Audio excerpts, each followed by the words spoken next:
missing someone.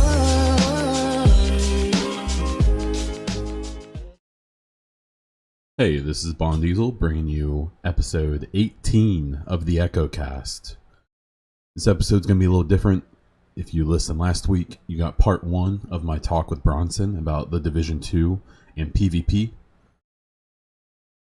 You're going to get the second part of that today.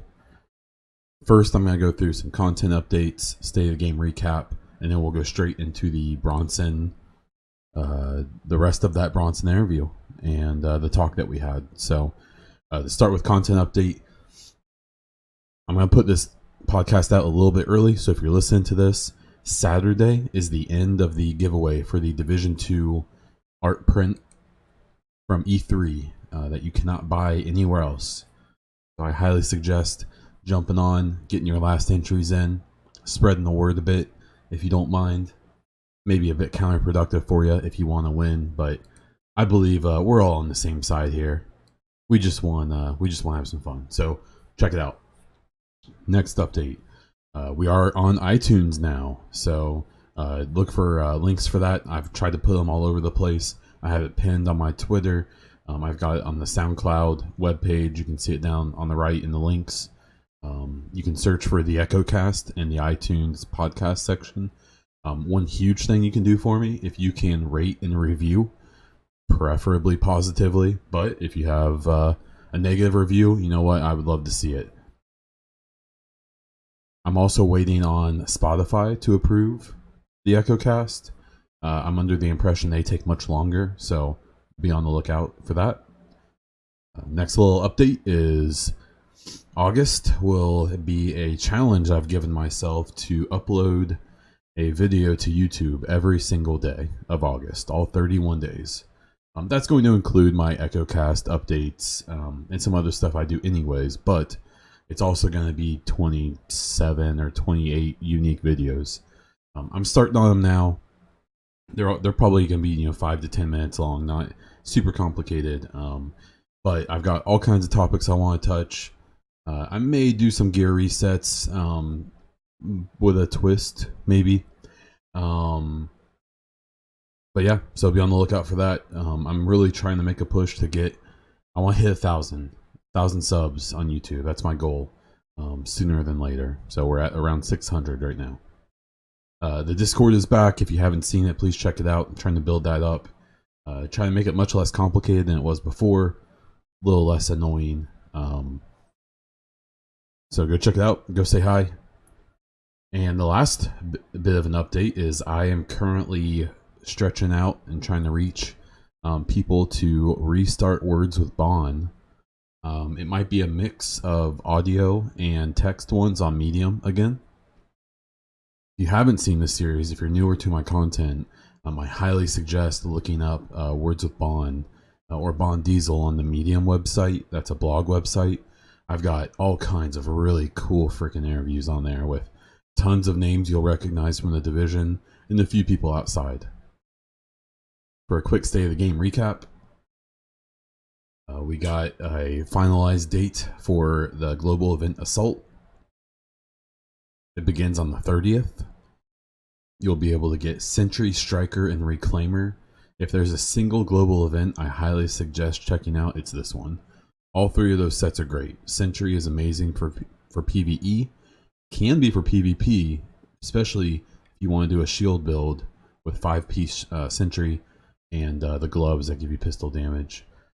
Striker is Striker. Even though it's going to get nerfed, it's still going to be good. So I highly suggest checking it out. And Reclaimer, especially in PvE, but even in PvP, will make you a very popular person. Another update from State of the Game, Yannick got his 2nd rogue kill. We'll leave that there. The patch that's coming up, they are still going to do the patch that is going to work on the running in place bug that's been made so popular and known by Marco Style, and something to balance out the Striker meta. There's been some hints that there may be some other small fixes as well. They've also been trying to make sure people understand that other significant bugs may just not get fixed. Them even going back and fixing those 2 things, whether we like it or not, is kind of a stretch. and they're going to spend as little time as they can on it, just to be frank. At least that's my opinion. And at the end of the day, knowing how much time we have left on this game, and the fact that the next game is at least probably going to be supported for 3 years, if not more. Again, just a guess for me, but I would say it's a pretty good chance. I would like them to spend as much time as possible on the upcoming game. The August global event should still happen. Things are still planned for that, but they didn't give a date. And last, the Comic-Con narrative panel VOD is out there. They said they just aren't really sure who has it, but that it should be uploaded sooner than later, and just be on the lookout for it. That's all I had. I'm going to start the part 2 of my Bronson chat after I'm done talking here, and I will see you during the next EchoCast. Okay, well, moving on to kind of a second part here. This one will probably be a lot quicker, is talking about gunplay and weapons and stuff like that. I don't dislike the gunplay in Division 1, but I do hate that it's just lightweight M4 laser fire. Exactly. No, like it's always been a rate of fire meta, unfortunately. Yep. And there's only been a few weapons that have been used prevalently, and that's just because they're an outlier compared to everything else. And like, there's times, especially right now at this point in the game, and 4,000 hours into it, I'd sometimes use guns that I know aren't good just to do it. My buddy Taco Cat's the same way. He'll run around with a police T821. Just for the hell of it, Yeah. And in PvE, you can make it work. I mean, it's, you can make almost anything work in PvE, but like the MK16 is one of my favorite guns in the game. I think it looks cool. The coolest looking one. Yeah. It's so sweet. And honestly, the police M4, I love that thing. It looks so badass when you deck it out. But it, like, it's the Skylooker gun, man. You hold down the trigger for a second. Recoil pattern is it's just so horrendous. awful. And you look at the lightweight M4 and LVOAC, which are the other weapons in that weapon family, and you're like, why would I use anything else? Yeah, it makes no sense not to. It's silly. Even the Liberator, in theory, shouldn't have that issue, and it does. Yeah, because it has the police M4 recoil, exactly. Right? And so, that's a thing that I will say from the lightweight M4. It was obviously in the demo. And what I will say is that maybe it was a lack of familiarity, and maybe it wasn't having the right mods on it. But even the lightweight M4 had very MK16-ish recoil, is what it felt like, even with mods on it. And from what I could tell was that there's gonna be a lot less holding the trigger down and firing a whole magazine. It seems like there's going to be a lot more focus on burst firing and stuff like that, which, with a lower time to kill, in theory, should bring us a more satisfying gunplay. But from what you've seen from your Division 1 experience and knowledge, and from what you've gotten to see about Division 2, what are kind of your hopes for the gunplay in Division 2? I want there to be actual weapons balancing, like we touched on earlier. Mm-hmm. So, for weapons in the division, that falls into basically 12 categories. You have weapon type, you have the base damage, you have the weapon class bonus. For SMGs, you get crit hit chance. For ARs, you get enemy armor damage. You have the headshot multiplier. And what they should have done in Division 1, let's say the Scar Light or the Tactical Mark 16, to differentiate those weapons from the LVOAC or lightweight M4, they should have a higher headshot multiplier in addition to their higher base damage. Then you also have the accuracy dispersion, like how wide does the reticle get and how quickly does that happen. Then you have the recoil pattern, like you said, the police M4 all over the place. And typically, if you're going to have a weapon like that, you're going to increase the base damage to compensate for the fact that you're not going to land as many shots. Then you have rate of fire. I'd like to see more drawbacks to rate of fire. Like the MP7 actually does it really well, and that has a very limited magazine capacity, 20 rounds, but it just rips. I love that gun. And you have weapon attachments. Pretty much every gun can accept all weapon attachments, Mhm. aside from outliers like the converted SMG9 Sure. or a lot of the exotic weapons for some reason don't allow that. And what they should do, like the regular SASG 12 doesn't have a underbarrel. So to compensate for that, they should either raise the headshot multiplier or increase the base damage. And you have magazine size, and this is the one that worries me about Division 1 and Division 2. Like if you took a look at, like if you screenshot the lightweight M4 they showcased, it had 50 rounds in the magazine. Okay. I don't know if that's because it was modified with an extended mag or what. It was. I Okay. can, yeah. But I want more magazine options. Like pretty much everyone uses an extended mag in Division 1 Sure. because it's all about rate of fire and rounds on target. Unless you're a Lone Star LMG, use Exactly. that. Yeah, the rate of fire, whatever you use. Yeah. Yep. I want more rate of fire. I want more critical hit chance. Sure. Then you have optimal range. I really want that to be a thing in Absolutely. Division 2, and it looks like it is. Like if Mhm. you look at that screenshot, you actually Mhm. see a visual graph of the damage drop off Yep. from that lightweight M4. Then you have reload speed, and Thailander was talking about this just recently, where one of the cool things that they tested in the PTS for Division 1 was reloading would knock you out of sprint. Mhm. And that was actually really made for more tactical fights in PvP. People hated it, and Oh, I yeah, people hated loved it it. 'cause- I yeah. loved it. It made people account for their rounds. Mhm. That's what I loved about it. Mm-hmm. And they were talking about some different concepts about what to do. And I'm the proponent that your movement speed should dictate your reload speed. So if you're in a dead sprint, then your reload speed should be increased by like 50% longer. Sure. If you're jogging, like 25%. If you're walking, like 15%. If you're stationary, you get the regular reload speed, or maybe even a little buff. Yeah. Like being in Or cover. if you're in gives you a cover, bit of yeah, ability sure. and accuracy buff. Absolutely. And the last one is weapon talents. I mean, you're always going to have what are always outliers like responsive because it's Mhm. multiplicative damage. Mhm. But I really hope that they get weapons balancing right in Division 2. And if you look at the lightweight M4 that they showcased, lock and load was the weapon talent. Reloading from empty increases weapon damage by 20% for 5 seconds. So if you just look at that at first glance, you're like, all right, that's a lot of damage, but that's not a lot of time. Sure. But then you need to start thinking about second and third order effects. Like, all right, this weapon has a rate of fire round per minute of 850. How long does it take to just do a mag dump with that Empty that weapon? mag, sure. And how long does it take to reload that magazine? And you could essentially have constant uptime for lock and load. If you depending have a on high those two enough rate of factors. fire, quick enough reload. Exactly. Sure, sure.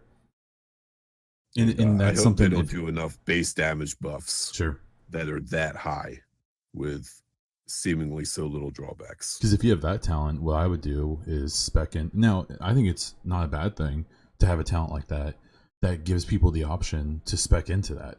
To Yeah, spec you should into have to fast spec reload into speed. that, Sure. like rate of fire or reload speed. Because what I would do is run around with one round in my magazine and see someone, fire it, reload, and then engage them. Yeah. Now I will say the extended magazine, and I'd have to go back and look at some of those screenshots, but I know the extended mag, the whole point of it, the difference now is that it has a set number of rounds it will add and not a percentage. Nice. So what if it's 10 or 15 rounds, it would add to whatever gun you add it to. What do you think of the mods? Well, one, what do you think of the fact that they aren't farmable now, and that they're unlocked rather? And two, what do you think of the idea of there being a very clear plus and minus to each mod? I will say I personally like both of those changes, mostly just because of inventory management with the farming Right. thing. But the very clear plus and minus is something I think is good. The problem is that they need to be significant pluses and minuses. It doesn't need Right. to be, plus 15% RPM and minus some stat that no one gives a shit about. They should be significant. But what are kind of your thoughts of those? I have a few thoughts. For number one, mods being unlocked as opposed to being farmed.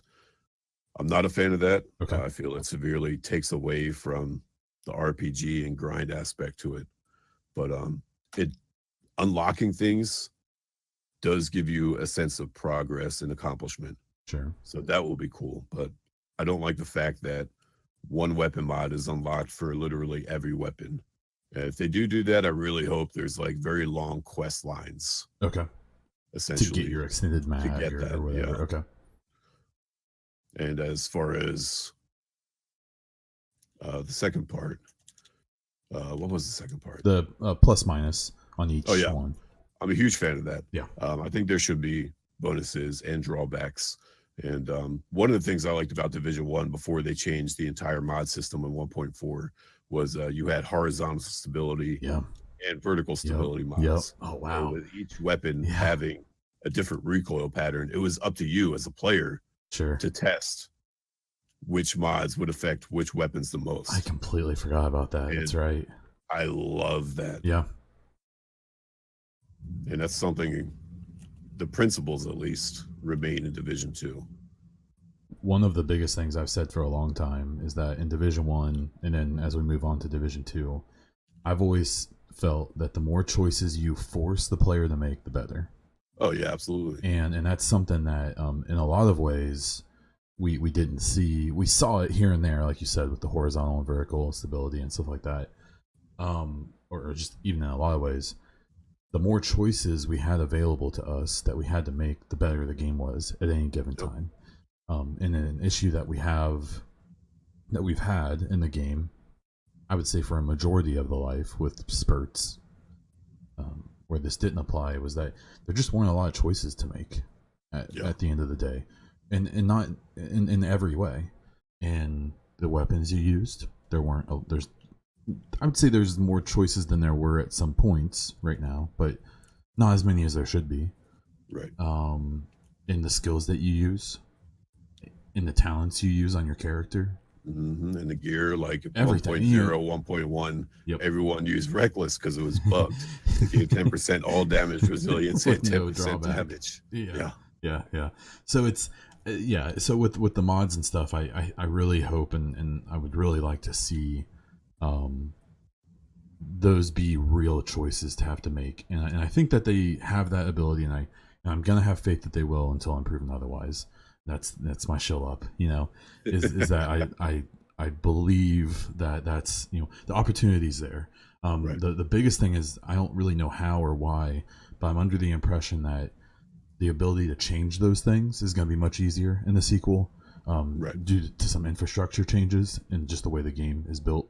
And so I really hope that maybe they take away a lot of the need for client patches and stuff like that to make those adjustments. And I'm under the impression that might be a thing. So that, we can do a lot more stuff server side. And now we also, that also brings a lot of other issues, but I'll wait and see.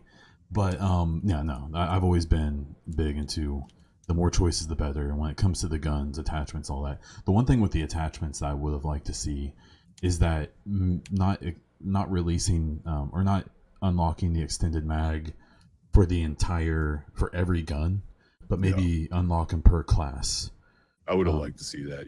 AR, shotguns, SMGs. You need to play with SMG a bunch to get your stability, your crit chance, magazine or whatever. And maybe that would be really cool, just so that you can't just pick up a sniper rifle and throw it on because you unlocked it on your AR. Like, that's a small change that maybe I'll throw out there and see.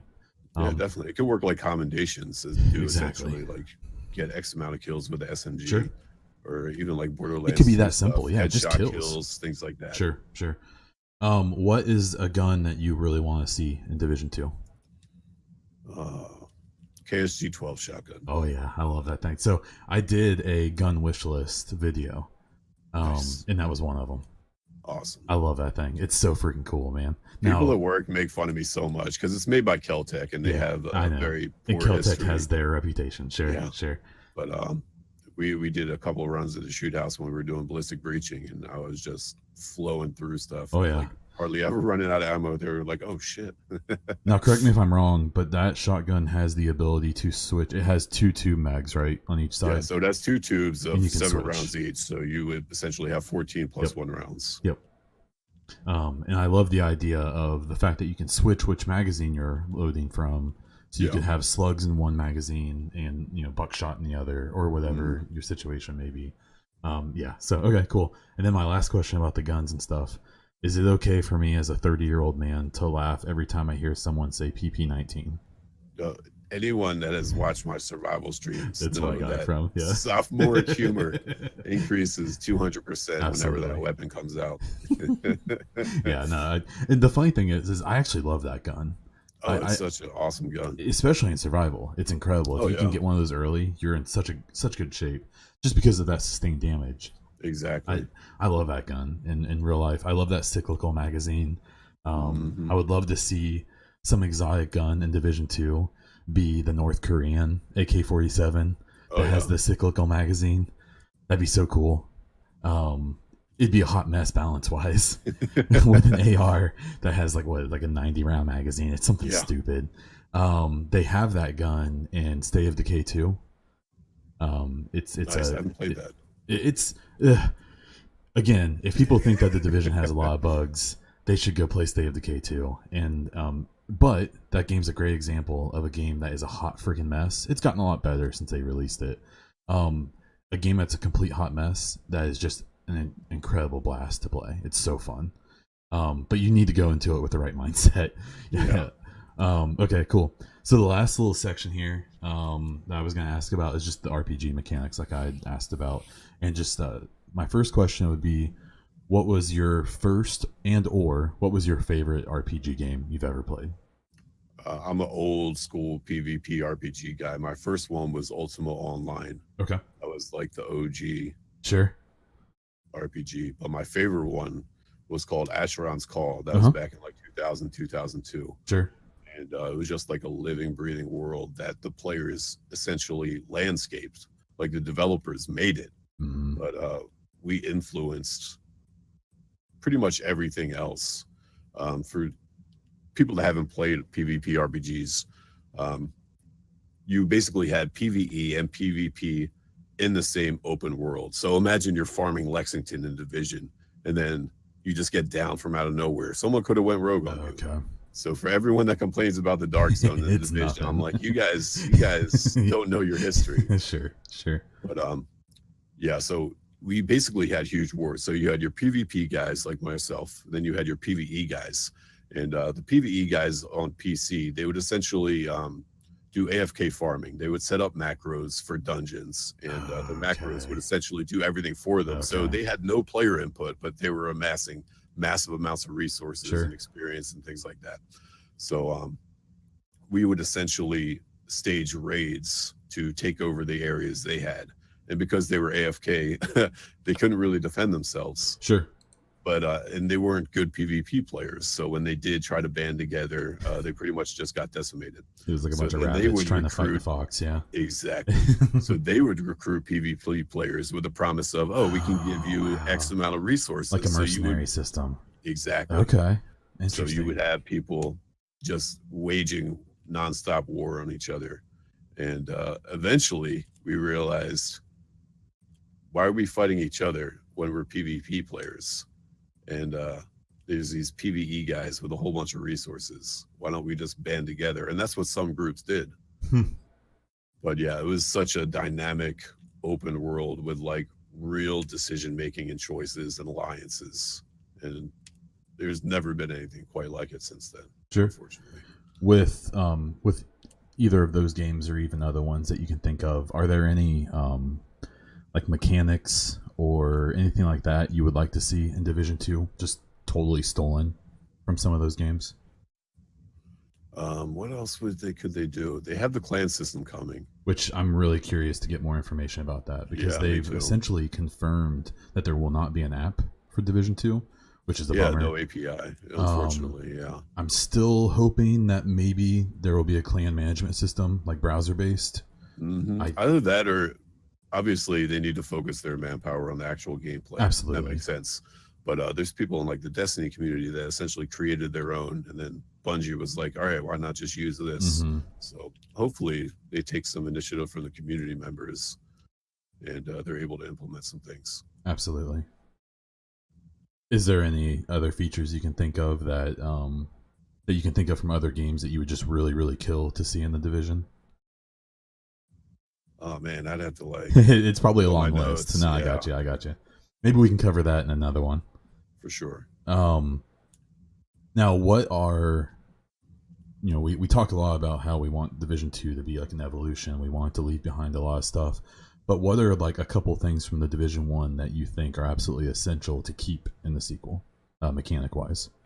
So, like I said, one of the aspects that drew me to Division was it's essentially a massive online battle arena. Sure. But unlike anything else, like there's no other semi-realistic Yep. third-person shooter. Yep. So one of the things I hope that they keep is team synergy. Like I think there should be team builds, and it's going Sure. to be incredibly difficult to balance, especially with the fact that there's not only going to be brands, Mm-hmm. but also gear sets, Yep. but also brands that work with gear sets. Like that's going to be a nightmare to balance, and I really hope they do it right. But Yeah. something like that, like the sheer amount of potential that has as far as team play goes, like that's something I really hope they do and do right. Definitely. There's one of the big things we talked about when we were at E3, when we were kind of poking at everyone and trying to get all kinds of information, which I will say, for like straight disclosure, after everything that they released at E3 over the whole week, when I went back and watched everything, there's like we had to sign NDAs. Right. And there's literally, I think, one thing I know that I can't talk about, which is cool because it makes my life a lot easier. And honestly, the one thing isn't even that big of a deal. But I mean, it's cool, but it's not that mind blowing. Right. But it's kind of a bummer too, because I kind of thought I was gonna leave there with like this notebook full of secrets.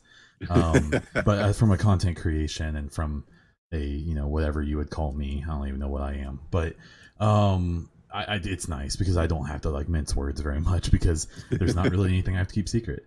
There you go. But one of the things we talked about a lot was the gear sets and how, without going into a lot of detail, just for sake of time, I suspect most of the people who have worked on the game and who worked on the game, especially before the release, feel the same way that we do about almost everything. And I think that I don't think a lot of people think that. I think a lot of people think that they think what they put out is perfect and amazing and great and they're happy with it. The impression I got from people, a lot more than I expected, was that they're not happy with how the Division 1 went, as compared to their original vision or how they Right. wanted it to go. And that made me feel better about a lot of things. It's also a little frustrating, because we're like, well, if we all agree, then why did it go this way? But there's obviously, financial reasons and time reasons and personnel reasons and giant corporation reasons too. Exactly. Yeah, there's that I've worked for two very large companies after college, and I now work for a very small company that still has those big company problems. Mm-hmm. And I've been in management in all those positions, and that's one thing I try to convey to people sometimes, is that I think it's okay to criticize. I actually think I encourage it, and despite my shill up reputation, I really think criticism is essential when done like an adult. I just think people need to have two ways of looking at things. They need to look at things from a best case scenario or from a the way things should be point of view, and then also have a realistic outlook on things and understand the real world, and that I would love to have a game that encompasses the entire United States and has every single building and every single house and every single person.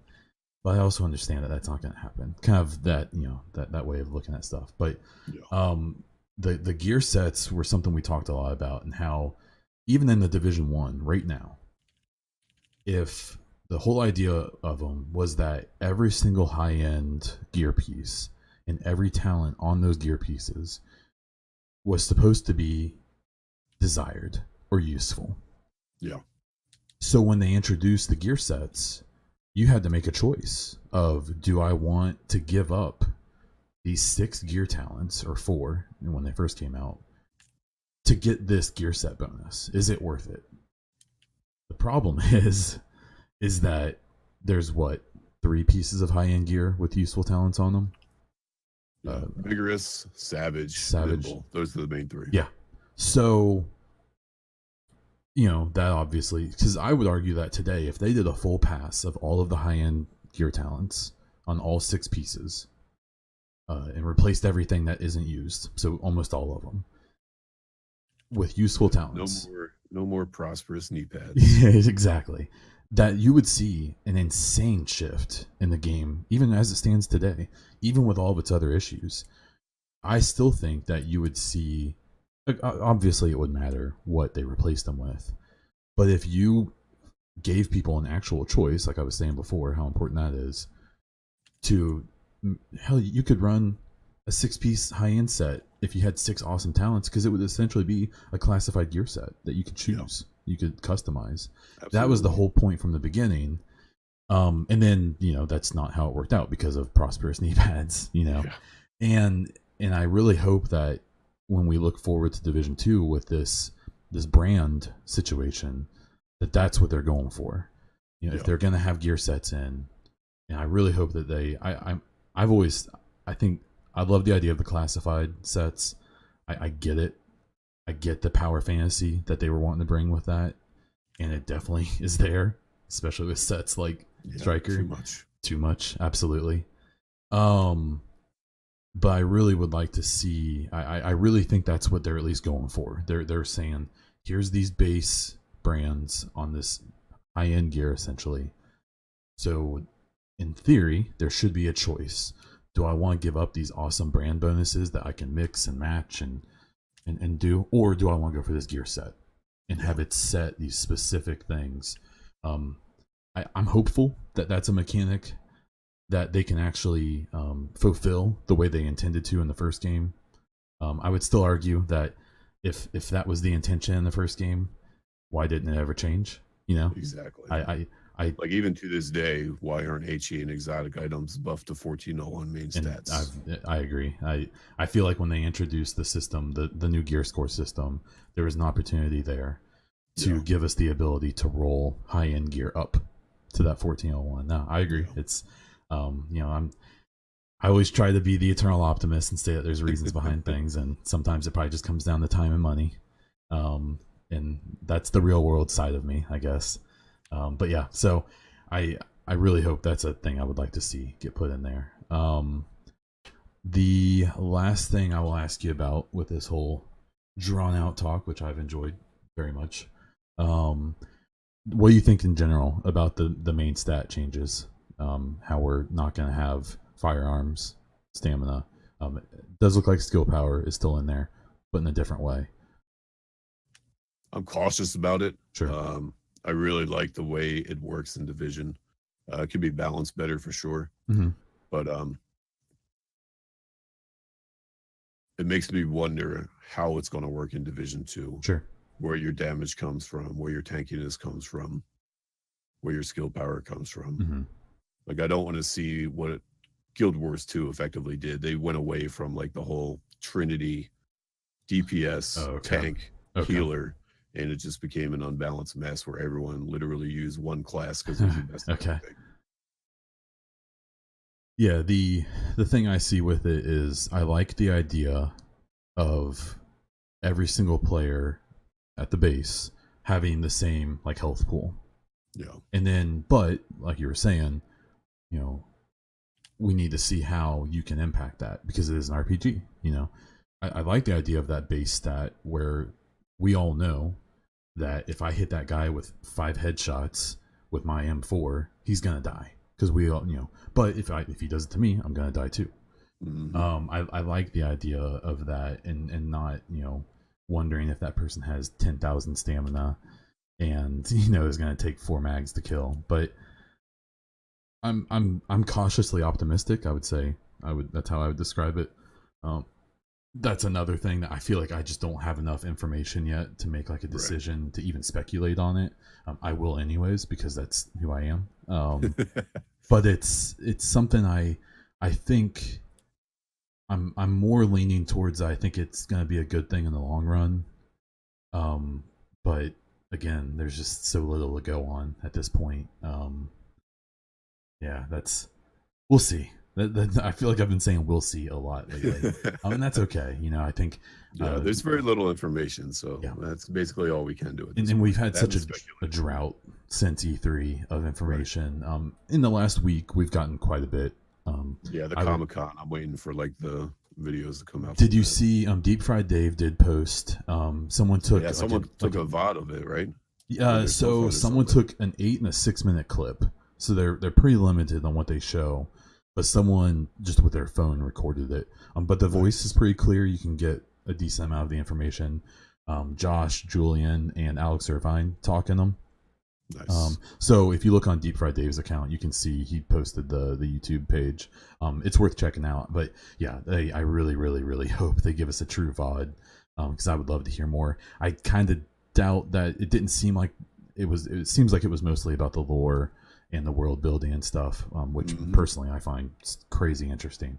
I really hope that Gamescom and PAX maybe gives us our first significant insight into PvP, DZ, stuff like that.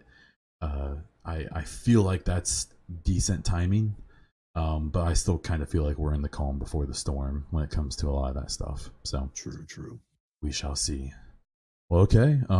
That's my list of questions. We've been going for a little over an hour here. I did think of something. You asked me something earlier nuts. as what would I bring from like a PvP RPG game to Division 2? Yeah. And one of the things Asheron Call did was they basically had what was called a PvP commodity team.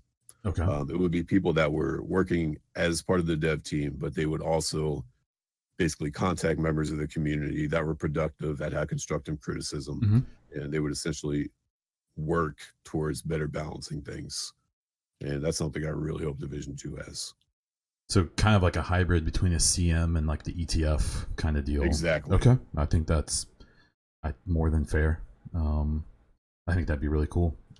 Because that's the thing. Like, I've been one that's argued for a long time that if I think people get their outlook on the community a bit skewed by Twitter and Twitch and stuff. I think people fail to realize that represents like 0.4% of the community. I think people fail to realize that there's thousands and thousands and thousands of players who have never looked at anyone's Twitter, who have never watched a Twitch stream, who don't even know Twitch is a thing. Yeah, they don't realize state of the game is a thing, and I see that all the time, and I think that's great. I actually kind of envy those people sometimes that they just get to play the game and they don't worry about it, but I think that extra bit of community involvement that's like task based, that has that, like you were saying, that specific focus on things like PvP, because they could even do something similar to PvE. That they could have people that focus on getting player feedback from people with that aren't just going to call something AIDS or garbage or cancer. That's like shit. People that's like Naked Cowboy Mike, he provides fantastic information and analysis, especially in regards to like player economy systems. Very smart guy. Absolutely. I think that I agree. I think that'd be a great addition. Are there any other things you can think of that you wanted to mention or talk about, or are you good? What else? I guess we could do like analysis of things we saw in Division 2, but that would probably take way too long. Oh, that's fine. That's I'd say we can put that on the list for next time. For sure. Cool.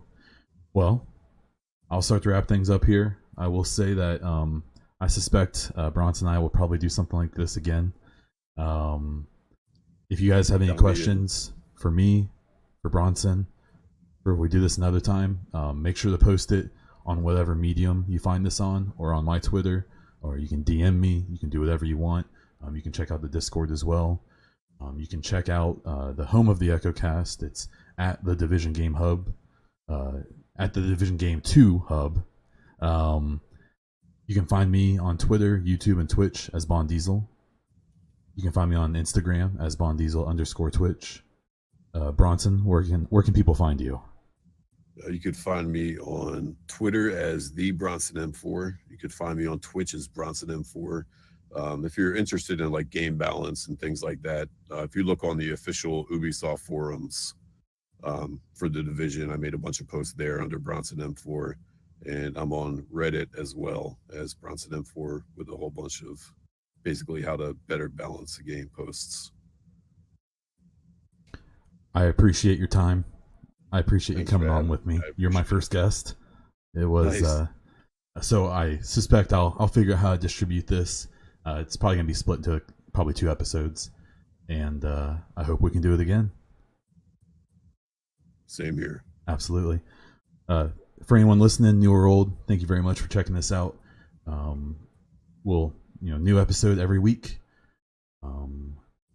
I was Bond Diesel, and until next time.